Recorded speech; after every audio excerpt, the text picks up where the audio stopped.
Pour soutenir la chaîne, buy me a coffee. Merci. Des fleurs pour Algernon.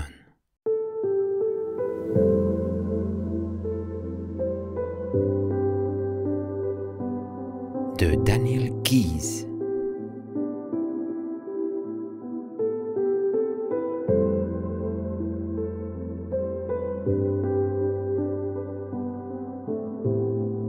Septième partie. Compte rendu numéro 12. 5 juin. Le professeur Neumur est mécontent parce que je n'ai pas remis de compte rendu depuis près de 15 jours. Et il a raison parce que la fondation Welberg a commencé à me payer un salaire afin que je n'ai pas à chercher un emploi. Le congrès international de psychologie à Chicago a lieu dans une semaine à peine. Le professeur veut que son rapport préliminaire soit aussi complet que possible car Algernon et moi sommes les pièces essentielles de son dossier. Nos rapports deviennent de plus en plus tendus. Sa manière constante de parler de moi comme d'un animal de laboratoire me déplaît. Il me donne la sensation que, avant l'expérience, je n'étais pas vraiment un être humain. J'ai dit à Strauss que j'étais trop absorbé à penser, à lire et à fouiller en moi-même, afin d'essayer de comprendre ce que je suis, que cela m'impatientait d'exprimer mes idées de cette manière. J'ai suivi son conseil d'apprendre à taper à la machine, et maintenant que je peux taper près de 75 mots à la minute, il m'est plus facile de tout mettre sur le papier. Strauss a de nouveau attiré mon attention sur la nécessité de parler et d'écrire simplement et clairement de façon que tout le monde me comprenne. Il m'a rappelé que le langage est parfois un obstacle au lieu d'un moyen de communication. Il y a quelque ironie à me retrouver ainsi de l'autre côté de la barrière intellectuelle. Je vois Alice occasionnellement, mais nous ne parlons pas de ce qui s'est passé. Nos relations restent platoniques. Mais pendant 3 nuits après mon départ de la boulangerie, des cauchemars me sont venus. Il est difficile de croire qu'il y a 2 semaines de cela, je me vois poursuivi la nuit à travers les rues désertes par des formes fantomatiques. Et bien que je cours toujours vers la boulangerie, la porte est fermée, et les gens qui sont à l'intérieur ne me regardent jamais. Par la vitrine, le marié et la mariée du gâteau de mariage me montrent du doigt et rient, et l'air s'emplit de rire au point que je ne peux plus le supporter, et les 2 petits amours agitent leurs flèches flamboyantes. Je hurle. Je frappe contre la porte, mais cela ne fait aucun bruit. Je vois Charlie qui me regarde, les yeux écarquillés, de l'intérieur de la boulangerie. N'est-ce pas mon reflet? Des choses s'accrochent à mes jambes et m'entraînent dans l'ombre d'une impasse, et lorsqu'elles commencent à se répandre comme de la boue sur moi, je me réveille. D'autres fois, la vitrine de la boulangerie s'ouvre sur le passé et en regardant à travers, je vois d'autres choses et d'autres gens. C'est extraordinaire comme ma faculté de mémoire se développe. Je ne peux pas encore la contrôler complètement, mais parfois, alors que je suis occupé à lire ou à travailler sur un problème, j'ai une sensation de clarté intense. Je sais que c'est une sorte de signal d'alerte subconscient, et maintenant, au lieu d'attendre que le souvenir me revienne, je ferme les yeux et je pars à sa recherche. Je finirai bien par arriver à avoir complètement le contrôle de ma mémoire, afin d'explorer non seulement l'ensemble de mes expériences passées, mais aussi tous les pouvoirs inutilisés de l'esprit. Même maintenant, quand j'y pense, j'entends le silence épais. Je vois la vitrine de la boulangerie. Je tends la main pour la toucher. Elle est froide, vibrante, et le verre devient chaud, brûlant, me brûle les doigts. La vitrine qui reflète mon image s'éclaircit, et quand elle devient un miroir, je vois le petit Charlie Gordon. Il a 14 ou 15 ans, qui me regarde par la fenêtre de sa maison, et c'est doublement étrange de réaliser à quel point il était différent. Il a attendu sa sœur pour sortir de l'école, et quand il la voit venir au coin de Mark Street, il lui fait signe, il l'appelle, et il se précipite à sa rencontre. Norma agite un papier. « J'ai eu un A pour ma composition d'histoire. Je savais toutes les réponses. Mrs. Baffin a dit que c'était la meilleure composition de toute la classe. » Elle est jolie, avec ses cheveux châtains soigneusement tressés et enroulés autour de sa tête comme une couronne. Et quand elle regarde son grand frère, son sourire s'efface et elle s'éloigne en sautillant, le laissant en arrière, tandis que, d'un trait, elle grimpe les marches et entre dans la maison. Il la suit en souriant. Sa mère et son père sont dans la cuisine, et Charlie, encore tout excité de la bonne nouvelle de Norma, la proclame avant qu'elle ait eu la possibilité de le faire. « Elle a un A ! Elle a un A. Non, s'écrie Norma. Pas toi, tu n'as pas à le dire.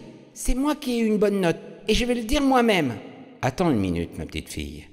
Matt pose son journal et lui parle sévèrement. Ce n'est pas une manière de parler à ton frère. Il n'a aucun droit de le dire. Cela n'a pas d'importance. Matt lui fait de gros yeux en l'avertissant de son doigt. Il n'a pas voulu faire de mal, et tu ne dois pas crier après lui comme cela. Elle se tourne vers sa mère pour qu'elle la soutienne. J'ai eu un A, la meilleure note de la classe. Est-ce que je pourrais avoir un chien? Tu l'as promis. Tu as dit oui si j'avais une bonne note pour ma composition, et j'ai eu un A. Je voudrais un chien marron avec des taches blanches, et je l'appellerais Napoléon, parce que c'est la question à laquelle j'ai le mieux répondu dans ma composition. Napoléon a perdu la bataille de Waterloo. Rose se lève. Va jouer sur la véranda avec Charlie. Il t'a attendu plus d'1 heure pour revenir avec toi de l'école.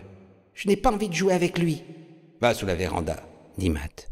Norma regarde son père, puis Charlie. Je ne suis pas obligée. Maman a dit que je ne suis pas obligée de jouer avec lui si j'en ai pas envie. Attention, Norma. Matt se lève de sa chaise et s'approche d'elle. Fais des excuses à ton frère. Je n'ai pas à lui en faire, hurle-t-elle en se précipitant derrière la chaise de sa mère. Il est comme un bébé. Il ne sait pas jouer aux dames, ni au Monopoly, ni à rien. Il comprend tout de travers. Je ne veux plus jouer avec lui.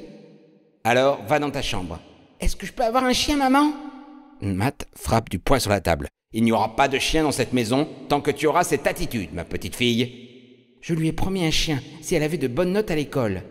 Un chien marron avec des taches blanches. Matt montre Charlie près du mur. Aurais-tu oublié que tu as dit à ton fils qu'il ne pouvait pas avoir un chien parce que nous n'avions pas de place et personne pour s'en occuper? Tu te souviens, quand il a demandé un chien? Reviens-tu sur ce que tu as dit? Mais je m'occuperai moi-même de mon chien, insiste Norma. Je lui donnerai à manger et je le laverai et je le sortirai. Charlie, qui se tenait près de la table en jouant avec son gros bouton rouge au bout d'une ficelle, s'exclame soudain. Je l'aiderai à s'occuper du chien. Je l'aiderai à lui donner à manger et à le brosser. Et je le défendrai pour que les autres chiens ne le mordent pas. Mais avant que Matt ou Rose puisse répondre, Norma explose. Non, ce sera mon chien à moi toute seule. Matt hoche la tête. Tu vois? Rose s'assied près de sa fille et caresse ses tresses pour la calmer.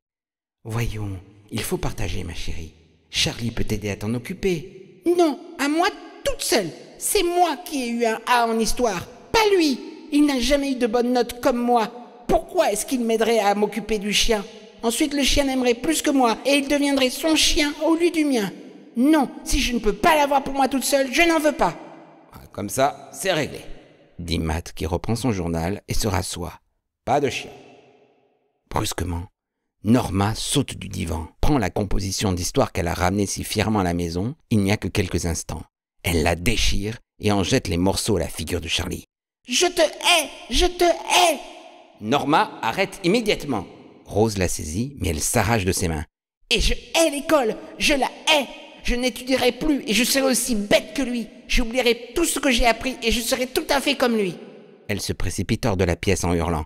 Ça commence déjà! J'oublie tout! J'oublie! Je ne me rappelle plus rien de ce que j'ai appris! Rose, terrifiée, court derrière elle. Matt reste assis à regarder fixement le journal posé sur ses genoux.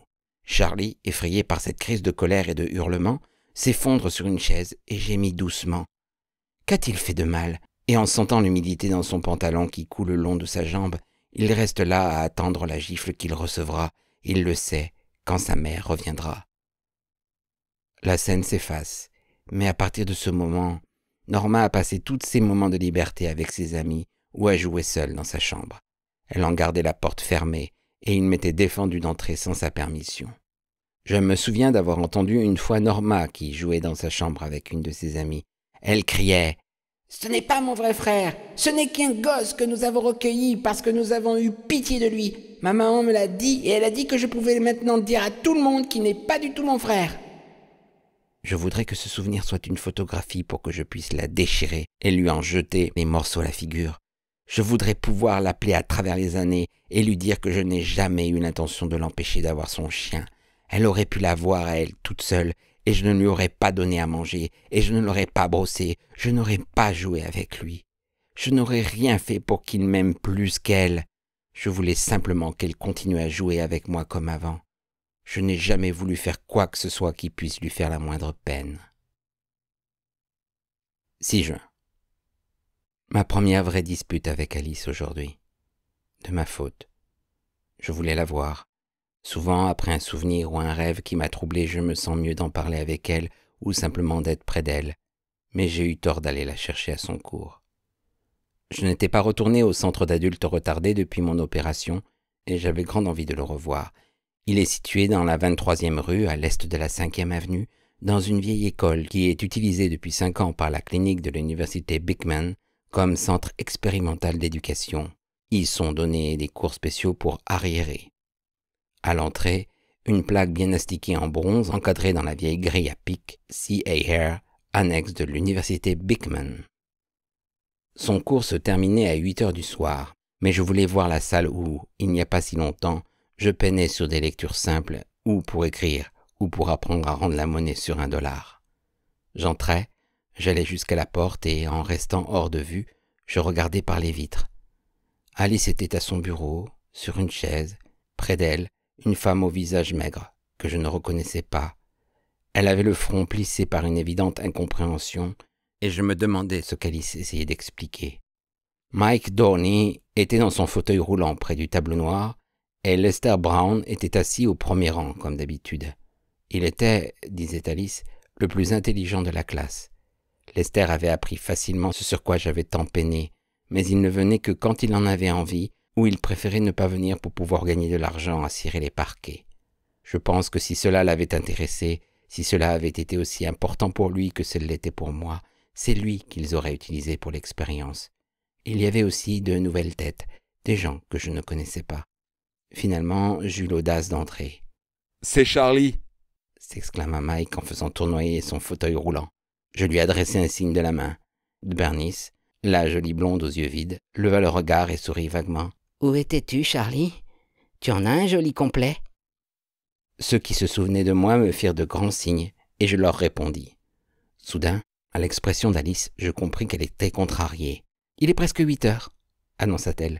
C'est le moment de tout ranger. » Chacun avait sa tâche à signer. Ranger la craie, les chiffons, les papiers, les livres, les crayons, les cahiers, les tubes de peinture, le matériel scolaire. Chacun connaissait son travail et était fier de bien le faire. Ils se mirent tous à l'ouvrage, sauf Bernice. Elle me fixait avec de grands yeux. « Pourquoi Charlie ne vient plus à l'école ?» demanda-t-elle. « Qu'est-ce qui se passe, Charlie? Vas-tu revenir ?» Les autres me regardèrent. Je regardai Alice, attendant qu'elle réponde pour moi, et il y eut un long silence. Que pouvais-je leur dire qui ne les blesserait pas? « Je suis simplement venu vous faire une visite, » dis-je. L'une des filles eut un petit rire en sourdine, Francine, qui donnait toujours des inquiétudes à Alice. Elle avait déjà eu 3 enfants avant d'avoir 18 ans et que ses parents se décident à une hystérectomie. Elle n'était pas jolie, beaucoup moins attirante que Bernice, mais elle avait été un jouet facile pour des tas d'hommes qui lui payaient quelques bagatelles ou une place de cinéma. Elle habitait dans une pension reconnue par l'asile Warren pour les élèves travaillant à l'extérieur et elle avait la permission de sortir le soir pour venir au cours. Par 2 fois, elle n'était pas venue. Elle s'était laissée accrocher par des hommes sur le chemin. Et maintenant, elle ne pouvait sortir qu'accompagnée. « Il parle maintenant comme un monsieur important, » dit-elle en gloussant. « Cela suffit, » interrompit Alice. « La classe est terminée. À demain soir, 6 heures. » Quand ils furent tous partis, je vis à la manière dont elle rangeait fébrilement ses affaires dans le placard qu'elle était très mécontente. « Je suis désolé, dis-je. J'avais l'intention de vous attendre en bas, mais j'ai eu envie de revoir ma vieille salle de classe, mon école. Je voulais simplement regarder à travers la vitre. Mais sans m'en rendre compte, je suis entré. Qu'est-ce qui vous ennuie? » « Rien. Il n'y a rien qui m'ennuie. Allons.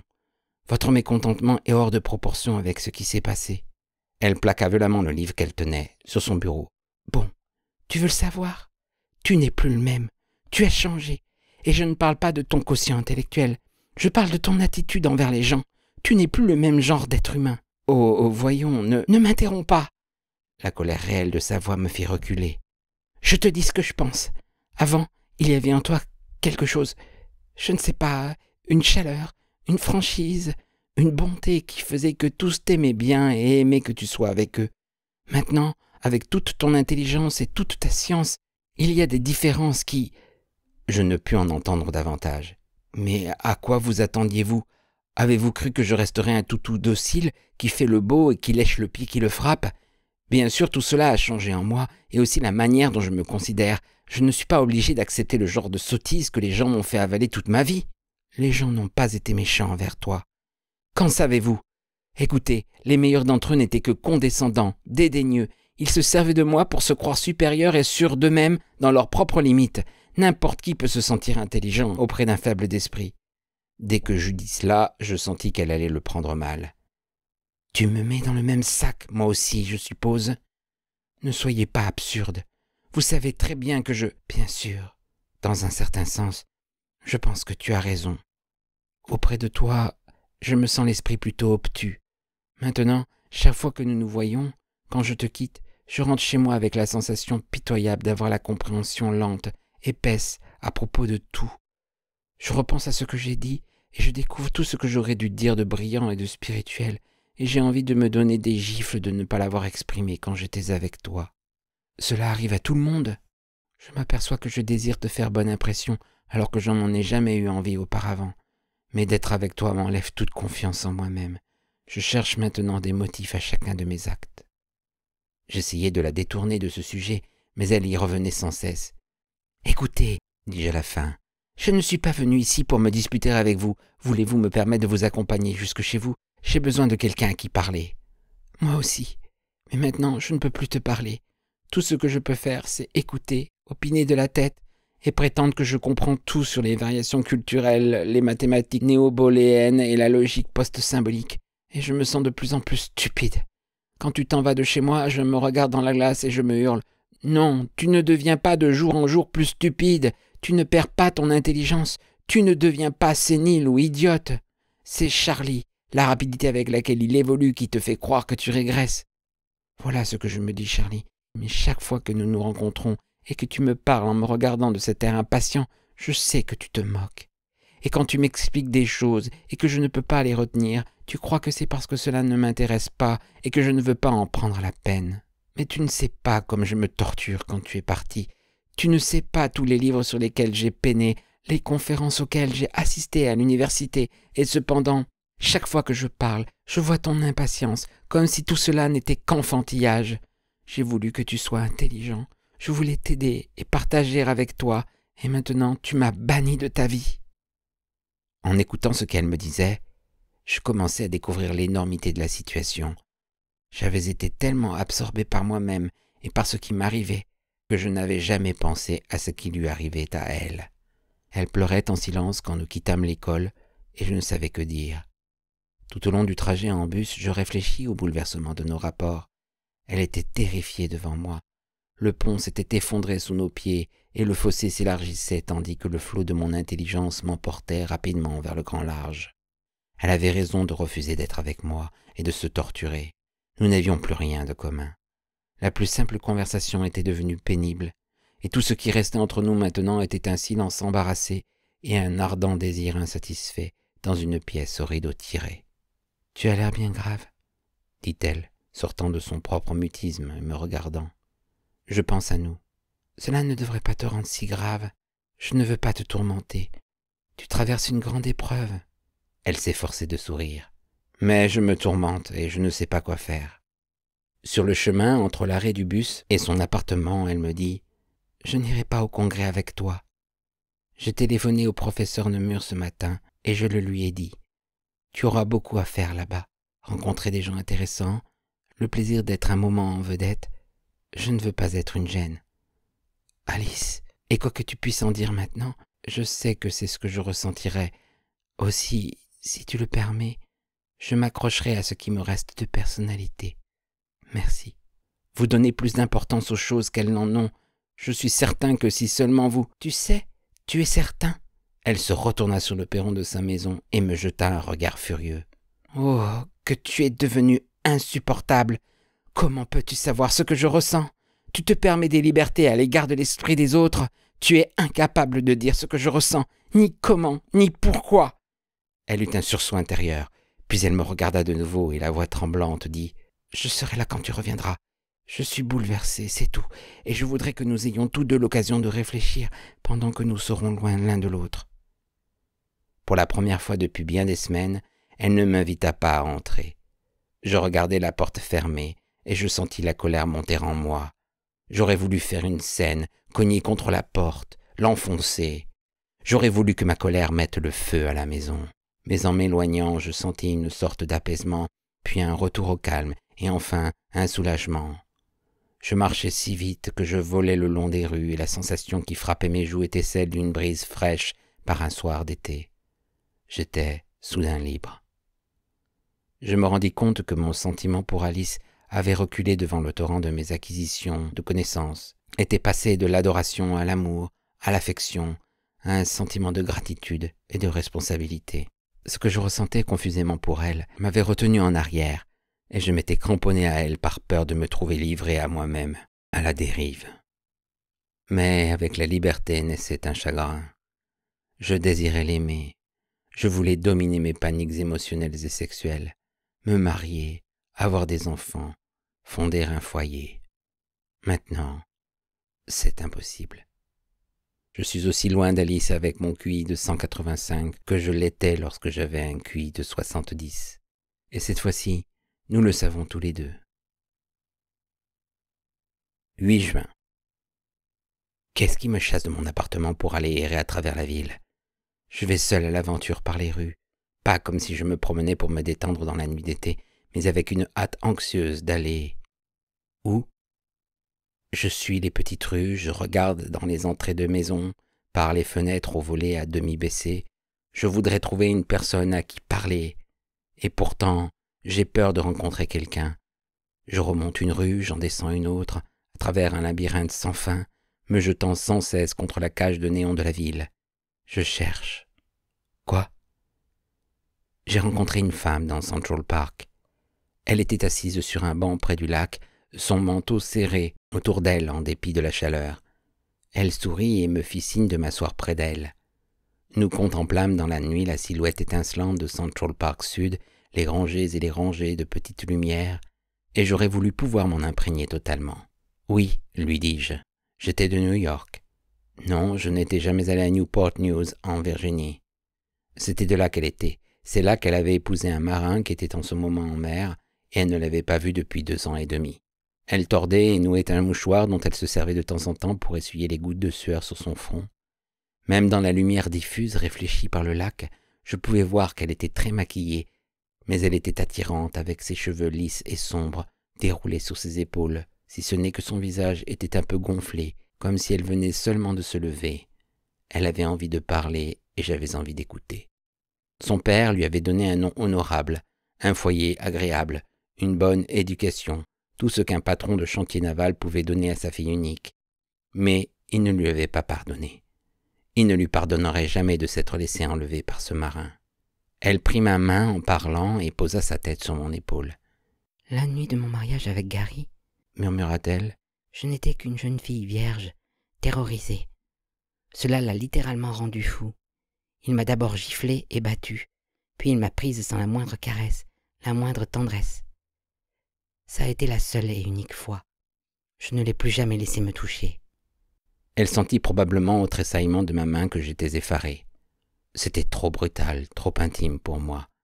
Sentant ma main frémir, elle la serra plus fortement comme s'il lui fallait terminer son histoire avant de pouvoir me lâcher.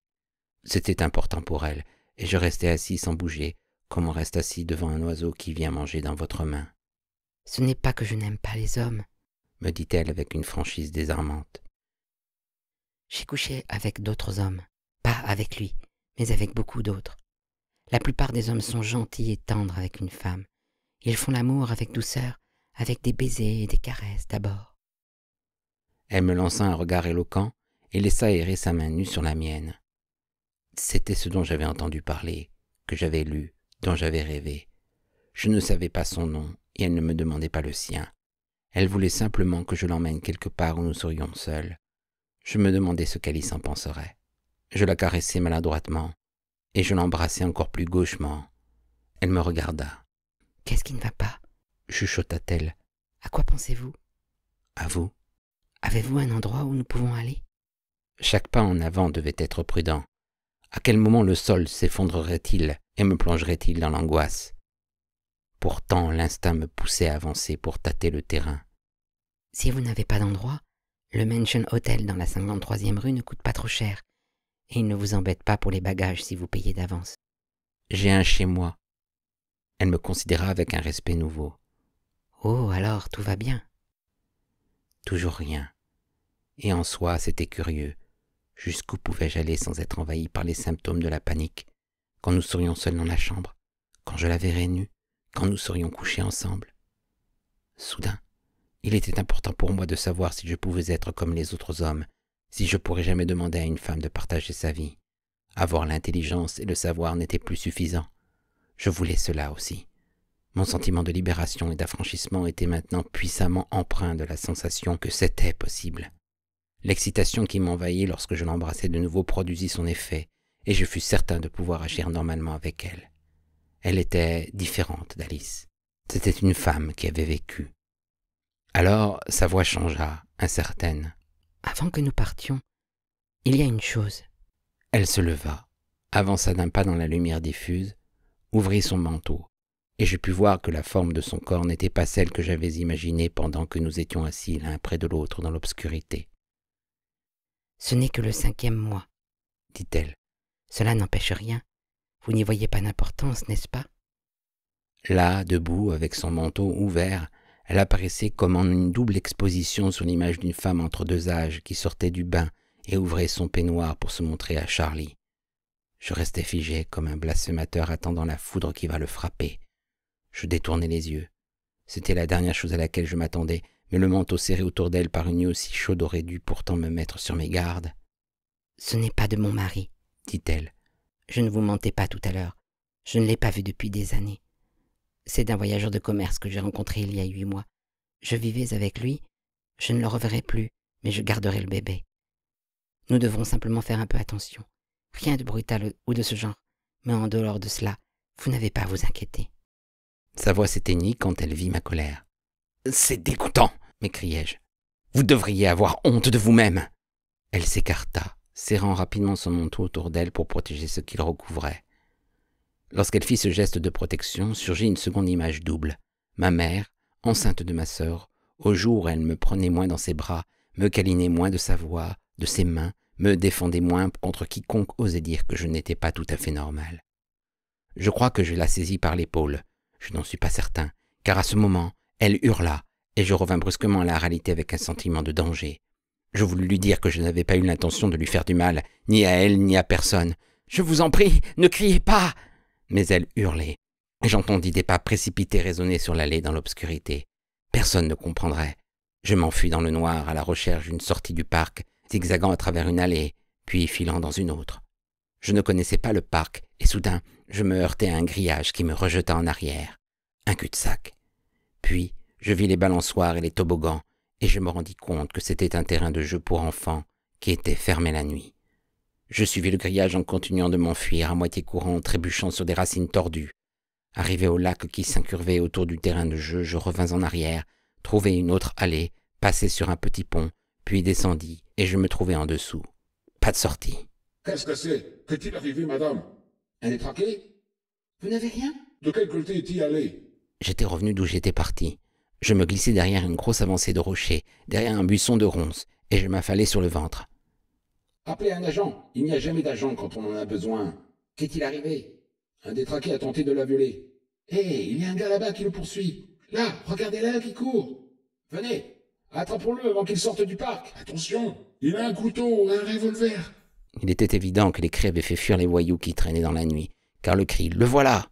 fut répété en écho derrière moi, et en jetant un coup d'œil à travers le buisson, je vis un fuyard solitaire poursuivi dans l'allée éclairée se perdre dans l'obscurité. Un instant plus tard, un autre passa devant le rocher et disparut dans le noir. Je me vis pris par cette foule hostile, roué de coups. Je le méritais, je le désirais presque. Je me redressai, je secouai les feuilles et la poussière de mes vêtements, et je partis lentement en suivant l'allée par laquelle j'étais venu. Je m'attendais à chaque seconde à être saisi par derrière et jeté à terre dans la poussière et dans l'obscurité, mais bientôt m'apparurent les lumières étincelantes de la 59e rue et de la 5e avenue. À y penser maintenant, dans la sécurité de ma chambre, je me sens ébranlé par la stupidité qui s'est emparée de moi. Le fait de m'être souvenu de ma mère avant la naissance de ma sœur est déjà effrayant, Mais le sentiment d'avoir désiré que ces gens m'attrapent et me rouent de coups l'est encore plus. Pourquoi voulais-je être puni? Des ombres surgies du passé s'accrochent à mes jambes et je sens que je m'enlise. J'ouvre la bouche pour crier, mais je suis sans voix. Mes mains tremblent, je suis glacé, et il y a un bourdonnement lointain dans mes oreilles.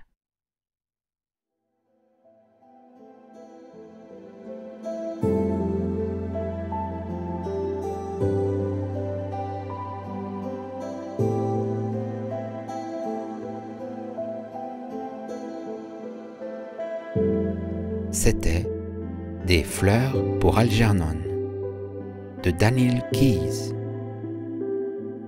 7e partie. Si vous avez apprécié cette lecture, merci de liker, commenter et de vous abonner à la chaîne. À bientôt.